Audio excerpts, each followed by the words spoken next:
Friends, welcome to mystery stories. 28 साल का पुलकित एक बड़े शहर में इंजीनियर की नौकरी करता था। इंजीनियर बनने के बाद बहुत कम समय में उसने ज़्यादा तरक्की कर ली थी।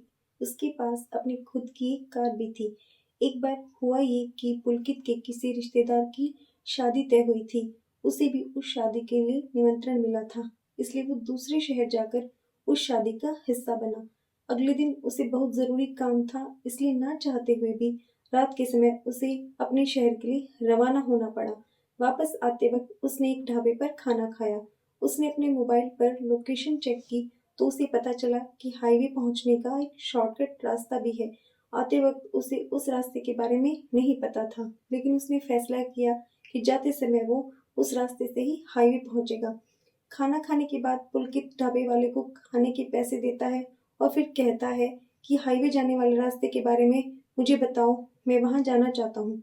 इसके लिए मुझे क्या करना होगा? उसके चेहरे पर डर साफ झलक रहा था। ढाबे वाला बोला, भाई साहब, आप ऐसा क्यों पूछ रहे हैं? तो पुलकित ने कहा, क्या हुआ? आप बहुत परेशान लग रहे हैं। ढाबे वाले ने कहा, जी कुछ भी तो नहीं। तो अभी भी उस सड़क के बारे में पूछा ना, इसलिए मैं थोड़ा डर गया। मेरी आपसे विनती है कि आप उस वाले रास्ते से ना ही जाएं। पुलकित, क्यों? ऐसा क्या है उस सड़क पर जो आप इतना डर रहे हैं? मुझे इस पर ना जाने की सलाह दे रहे हैं। ढाबे वाला कहता है, जी देखिए, आप ठहरे शहरी लोग, आप क्यों मेरी बात मानेंगे? तो पुलकित ने कहा, अरे कहो तो, बात क्या है? मुझे बताओगे भी?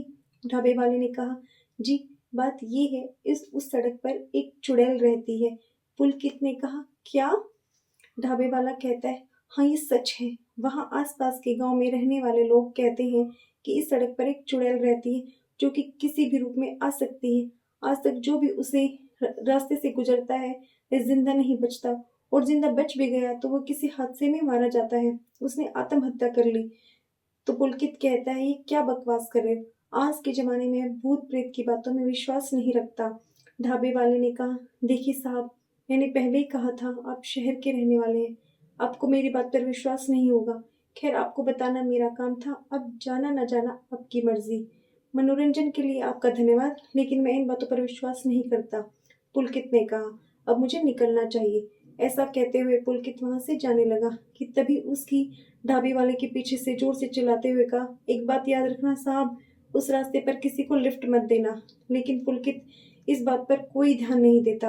वह अपनी कार स्टार्ट करता है और आगे बढ़ता है। आधे घंटे के सफर के बाद उस जगह पर पहुंचा जहां से